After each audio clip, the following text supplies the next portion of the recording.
വർഗീയവാദം അഥവാ racism, hate അഥവാ വിദ്വേഷം, ഇതൊക്കെ എവിടെ നിന്ന് വരുമെന്ന് നമുക്ക് അറിഞ്ഞുകൂടാ. കഴിഞ്ഞ ദിവസം എക്സിൽ, അതായത് നമ്മുടെ പഴയ ട്വിറ്ററിൽ ആരോ ഒരു വീഡിയോ പങ്കുവെച്ചു. ടെക്സസിൽ നിന്നാണ്, ഡാലസ് ആ ഭാഗത്ത് നിന്ന്. അതായത് ഡാലസിലെ ഒരു കോസ്കോയിൽ നിന്നുള്ള വീഡിയോ ആണ്. അതിൽ ഇന്ത്യക്കാർ സാരി ഉടുത്തതും അല്ലാത്തതും ആയിട്ടുള്ള ഇന്ത്യക്കാരുടെ ചിത്രം, ഇന്ത്യക്കാരെയാണ് കാണിക്കുന്നത്. എന്നിട്ട് അതിലുള്ള അടിക്കുറിപ്പ് ഇതാണ്: ഇത് ഈ ന്യൂഡൽഹിയിൽ, കോസ്കോ ന്യൂഡൽഹിയിൽ തുടങ്ങിയിരിക്കുന്നു എന്നാണ് തോന്നിപ്പോയത്. എന്ന് പറഞ്ഞാൽ ഇന്ത്യക്കാരാണ് അവിടെ എല്ലാം നിൽക്കുന്നത്. അപ്പോൾ അതിനെ ഏറ്റുപിടിച്ചുകൊണ്ട് വേറെ ചെറുത് വീഡിയോ ചെയ്തു. ഇങ്ങനെ മറ്റുള്ളിടത്തും മറ്റുള്ള കോസ്കോയിലുമൊക്കെ ഇതുപോലെ തന്നെയാണ്. അതുപോലെ തന്നെ ഹോം ഡിപ്പോയിൽ ഇതുപോലെയാണ്. ഇന്ത്യക്കാർ ഒരു അധിനിവേശം നടത്തുന്നു. ഇന്ത്യക്കാരവിടെ കൂട്ടമായിട്ട് അതെല്ലാം പിടിച്ചെടുക്കാനായിട്ട് നോക്കുന്നു. അത് പ്ലാനോ, ഫ്രിസ്കോ ഇങ്ങനെ ഉള്ള നഗരങ്ങളിൽ അവിടെയെല്ലാം ഇന്ത്യക്കാരുടെ ആധിപത്യം നേടിക്കൊണ്ടിരിക്കുന്നു. ഈ രീതിയിൽ വിമർശനങ്ങൾ, അവിടെ ഇന്ത്യക്കാർ വന്നിട്ട് ഇവിടെ അസിമിലേറ്റ് ചെയ്യാനല്ല, ഈ രാജ്യത്തിൻ്റെ ഭാഗമാകാനല്ല, ഇവിടെയെല്ലാം പിടിച്ചടക്കാനായിട്ട്, ഇവിടെ മാറ്റങ്ങൾ വരുത്താനായിട്ട്, ഇവിടെ മാറ്റം ഉണ്ടാക്കാനായിട്ട് അവർ മാറുന്നതിന് പകരം ആ രീതിയിലാണ് പോകുന്നത്. ഇവർക്കൊക്കെ എങ്ങനെ ഇങ്ങനെ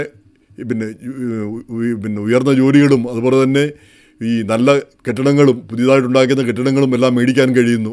നല്ല കാറുകളിൽ ഏറ്റവും ലേറ്റസ്റ്റ് ടെസ്ല കാറുകളിലൊക്കെയാണ് ഇവരൊക്കെ വരുന്നത്. ഇതൊക്കെ എങ്ങനെ സമ്പാദിക്കാൻ കഴിയുന്നു?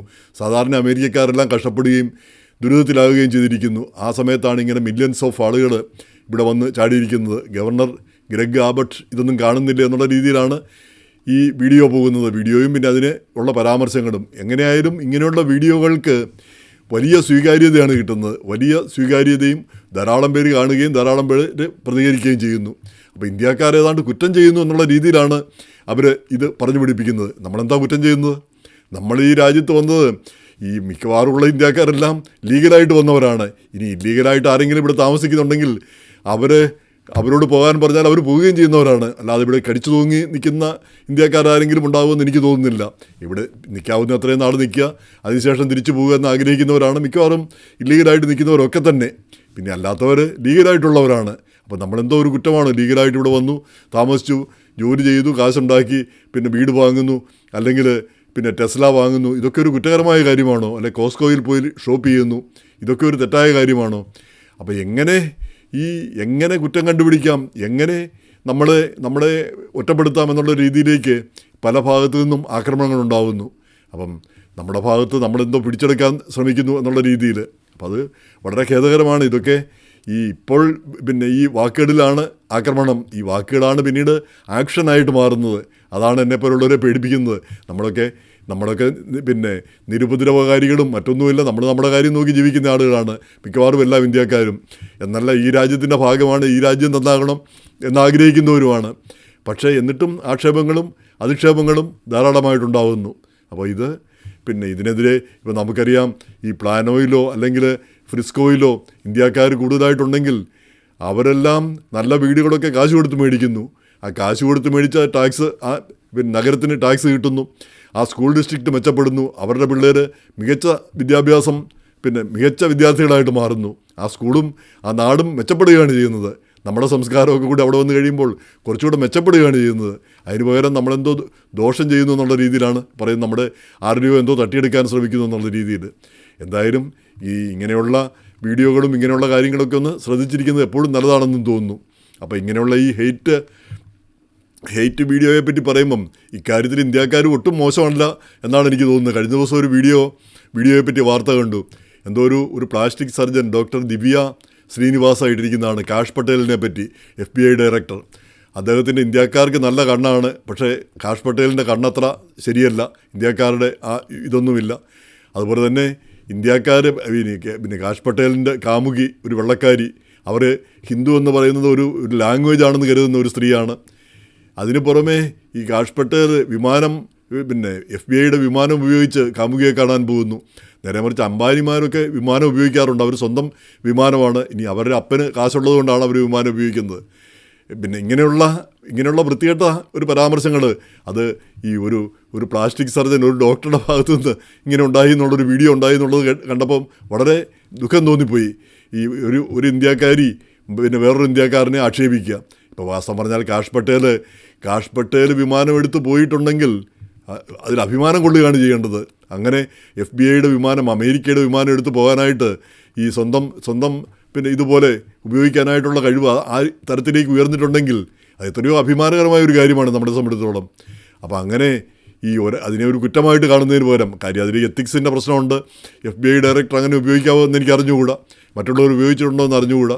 പക്ഷേ എങ്കിൽ കൂടി അതിനുള്ള യോഗ്യത നേടിക്കഴിഞ്ഞു, ഒരാൾ സ്വന്തം കഴിവ് കൊണ്ട് നേടിയെന്ന് പറഞ്ഞാൽ അതിനെ കുറച്ച് കാണാവോ? അംബാനിമാർ പേരൻസ് ഉണ്ടാക്കി വെച്ചതുകൊണ്ട് അവർക്ക് സ്വത്തുകളും ഒക്കെ ഉണ്ടായി, അതുകൊണ്ട് അവർ പിന്നെ ഉപയോഗിക്കുന്നു, പിന്നെ കാഷ് പട്ടേലിന് ഉപയോഗിച്ചുകൂടാ എന്നുള്ള രീതിയിൽ പറയുന്നത്. അപ്പോൾ ആ ഒരു ഹെയ്റ്റ് ആണ് എനിക്ക് അതിൽ തോന്നിപ്പോയത്.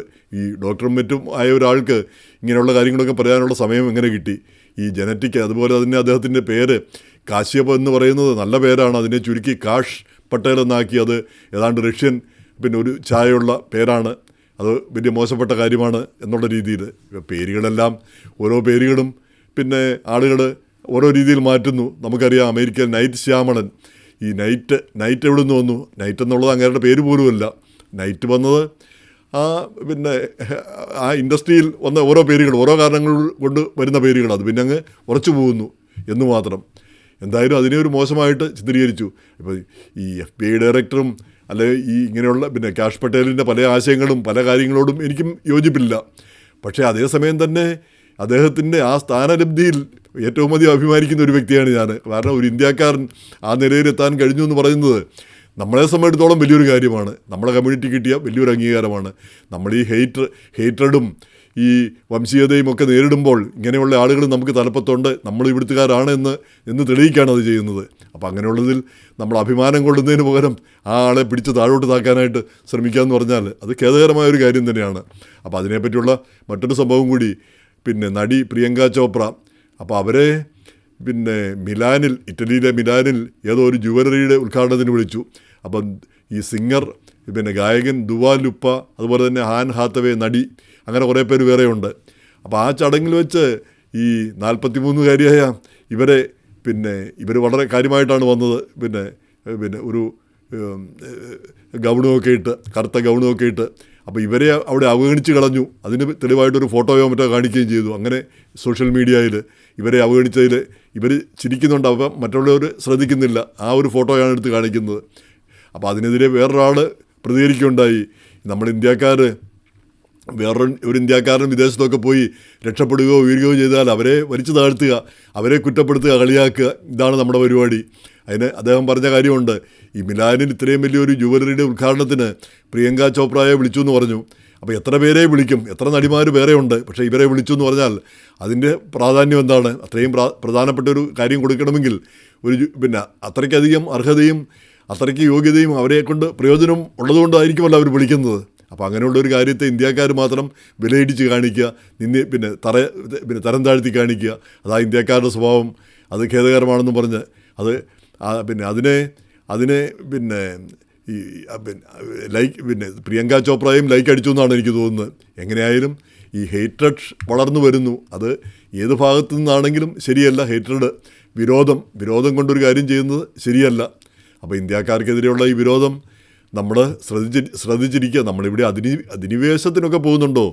നമ്മളിവിടെ ജോലി ചെയ്യുന്നു, ഓരോന്നും ഉയരാനായിട്ട് നമ്മൾ ശ്രമിക്കുന്നു. അതങ്ങനെ വേണ്ടേ? അങ്ങനെയല്ലേ നമ്മൾ ചെയ്യേണ്ടത്? അപ്പോൾ അതൊരു കുറ്റമായിട്ടും അതൊരു കുറവായിട്ടും കണക്കാക്കപ്പെടുന്നു എന്നുള്ളത് ഖേദകരം തന്നെ.